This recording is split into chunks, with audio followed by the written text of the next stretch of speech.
네, 코로나19 확산과 할리우드 보이콧 분위기 속에 골든글로브 시상식이 미국 로스앤젤레스에서 열렸습니다. 세계적 돌풍을 일으킨 오징어 게임의 깐부 할아버지 오영수 씨가 한국 배우 최초로 골든글로브 연기상을 품에 안았는데요.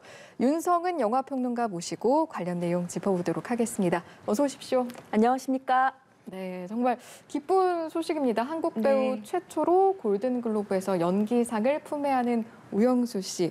일단은 이번 수상도 그렇고요. 깐부 할아버지가 이렇게 전 세계적으로 큰 사랑을 받는 이유는 뭐라고 분석하세요? 네, 먼저 작년에 윤여정 씨가 47년생으로서 코리안 그랜드마로 굉장히 각광을 받으면서 맞습니다. 인기를 얻었고 그 아카데미에서 여우 조연상을 수상을 했었는데요. 거기에 이어서 올해는 44년생의 오영수 배우가 이렇게 또 골든글로브에서 한국인 최초로 수상하는 그런 기쁨이 있었습니다. 네, 오영수 배우는 이 작품에서 비밀에 쌓인 참가자 1번 역할을 맡았었죠. 처음에는 암에 걸려서 희망을 잃고 그 게임에 참가한 것처럼 보였지만 나중에 갈수록 또 그가 갖고 있는 비밀이 이제 풀어지는 장면들에서 굉장히 극적인 재미가 두드러졌었는데요. 특히나 그 이정재 씨와 함께 깐부 이야기를 나누던 그 6회가 그 외국인들에게 가장 인기가 높은 회차였다고 합니다. 아, 그래요? 네, 그 정도로 그 작품에서 물론 아주 전형적인 심판은 아니었지만 어떤 사람들의 감수성을 자극하고 우정이라든가 사랑이라든가 인간에 대한 애정이라든가 이런 것들이 드러나는 그 장면에서 가장 큰 감동을 줬었던 그런 인물이기도 했습니다. 네, 그렇군요. 저도 개인적으로 너무나 재밌게 봐서 말씀하신 장면들이 하나하나 떠오르는 것 같습니다. 남우주연상 후보에 올랐던 이정재 씨 같은 경우는 수상이 아쉽게도 불발이 됐는데 그런데 이 주연상 관련해서 후보 구성이 또 눈에 띄었다고 해요.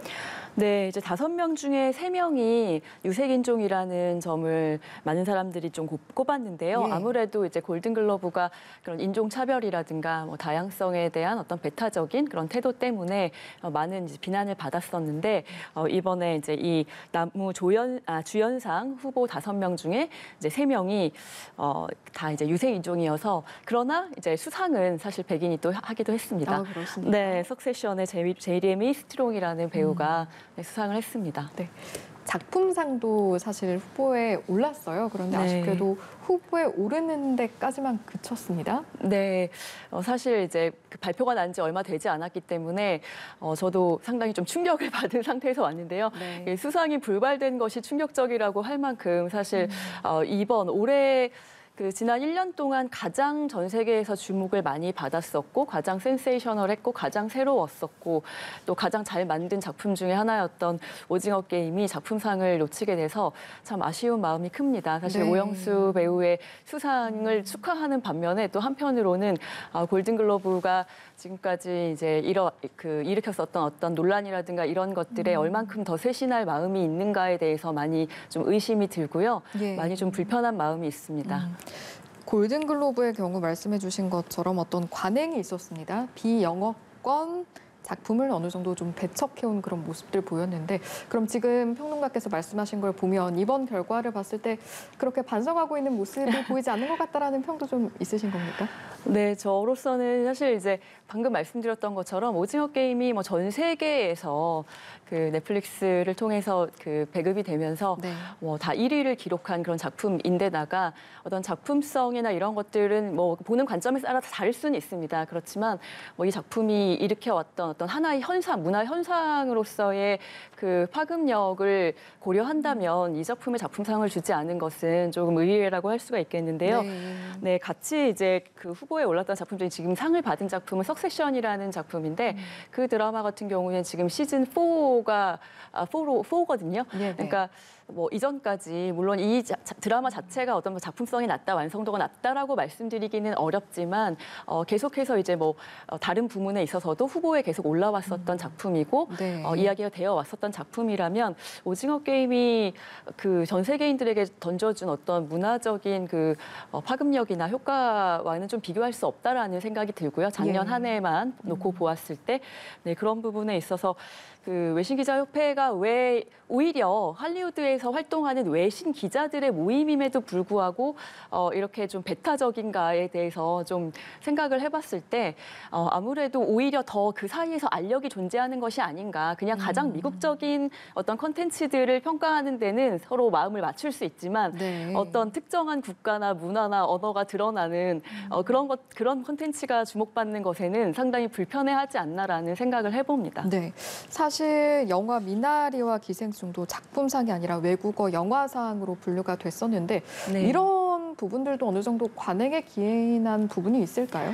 사실은 이제 외국어 영화상이라는 건 아카데미와 같이 이제 존속했었던 그런 상 부문이죠. 예. 근데 그때는 그 외국어로 됐다라는 거는 결국에 외국에서 제작된 작품, 뭐 외국 감독의 작품을 좀 주목해 보자. 워낙 예. 모든 것들이 다 이제 영미권 컨텐츠로 돌아가다 보니까 이제 그런 취지에서 제정된 상이었을 텐데 이제 그렇게 되다 보니까 뭐 감독의 국적은 다른데 언어는 영어고 뭐 이제 여러 가지 복잡한 그런 상황들이 발생하게 됐죠. 후보군에 올릴 때 이제 아카데미가 그런 비난의 여론을 수용하고 좀 바꿔낸 데 이어서 그런 반면에 이 골든글러브 같은 경우에는 그 봉준호 감독님이 또 1인치 장벽 넘어서면 더 많은 것을 볼 수 있다라고 이제 이야기를 하셨음에도 불구하고 작년에 미나리는 사실 미국 감독의 작품임에도 불구하고 네. 한국적인 문화와 언어와 또 배우들이 등장한다는 어떤 그런 이유 때문에 좀 외국어 영화상으로 분류가 돼서 상당히 큰 또 비난을 받게 되었습니다. 예. 그런 골든 글로브였기 때문에 또 이번에 남우조연상 수상이 굉장히 눈에 띄기도 하거든요. 의미에 있어서는 좀 어떻게 바라보시는지요? 그렇죠. 아무래도 압도적이지 않으면은 받을 수 없었던 상이 아닌가 싶습니다.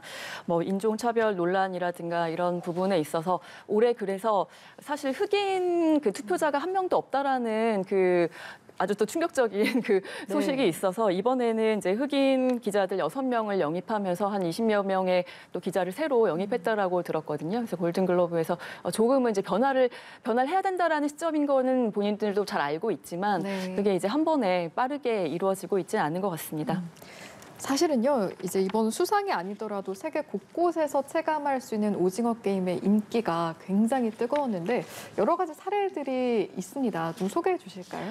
그렇죠. 뭐 한국에서만 볼 수 있는 게임이라고 생각했었던 것들이 사실은 이제 좀 유사한 게임들이 많이 있어서 네. 다른 나라에서도 민속 게임으로 존재하고 있어서 그런 것들이 부활하는 모습들도 많이 보였었고요.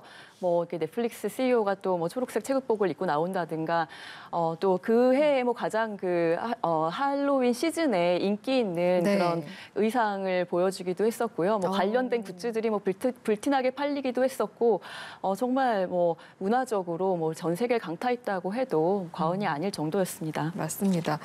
그런 사랑을 증명하듯이 사실 골든글로브가 아니더라도 앞서 많은 글로벌 시상식에서 또 수상을 하기도 했습니다. 이 내용도 좀 짚어주시죠. 네, 피플스 초이스 어워즈라든가 고섬 어워즈 같은 시상식에서도 이미 수상을 한 이력이 있기 때문에 네. 그렇기 때문에 제가 뭐 아까 충격적이라고 그 수상하지 못한 것이 충격적이라는 네. 말씀까지 드렸는데요. 이 작품에 대한 이제 어떤 수상에 대한 기대가 많이 커졌었던 것이고요.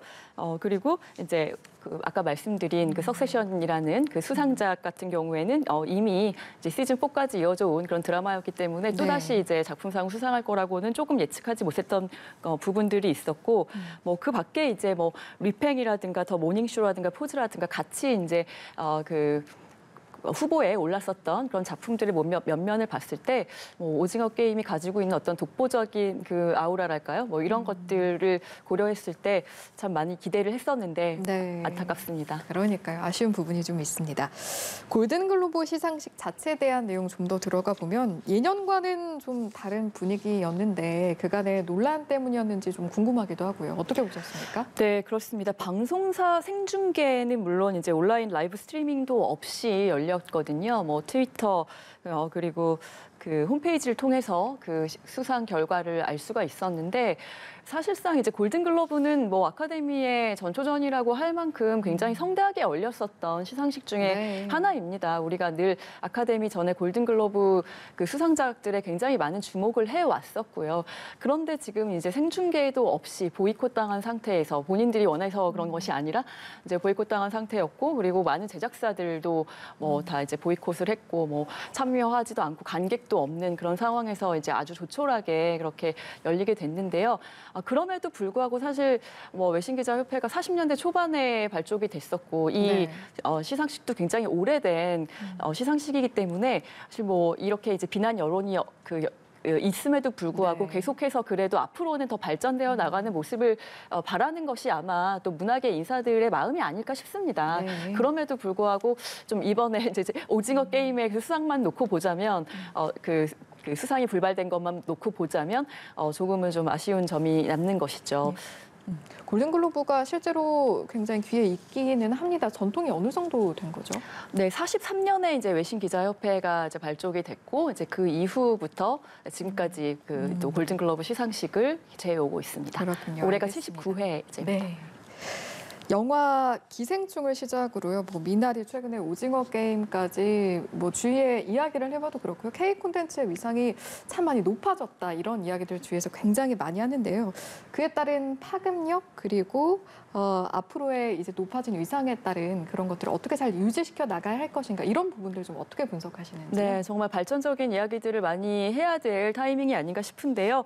오늘 그 오영수 씨가 수상 소감으로 세계 속의 우리가 아니라 우리 속의 세계다 이런 말씀을 해주셨습니다. 정말 우리 콘텐츠 지금의 어떤 위상에 딱 맞는 이야기가 아닐까 싶은데요. 정말 많은 그 전 세계에서 주목하고 있는 K 콘텐츠 이제 앞으로 많이 더 발전시켜 나가야 될 건데 그만큼 어깨가 무겁다고 할 수가 있고요. 한 가지 말씀드리고 싶은 것은 어떤 새로운 크리에이터, 그러니까 기존에 인기 있는 그런 그 아티스트들에 의존하지 않고 새로운 크리에이터들을 계속해서 개발해낼 수 있는 그런 뭐 국가적 차원의 지원과 시스템이 계속 필요하지 않을까 싶습니다. 네, 앞으로가 더 기대되는 K 콘텐츠인 것 같습니다. 오늘 말씀 여기까지 듣고 마무리하도록 하죠. 지금까지 윤성은 영화평론가와 함께했습니다. 고맙습니다. 감사합니다.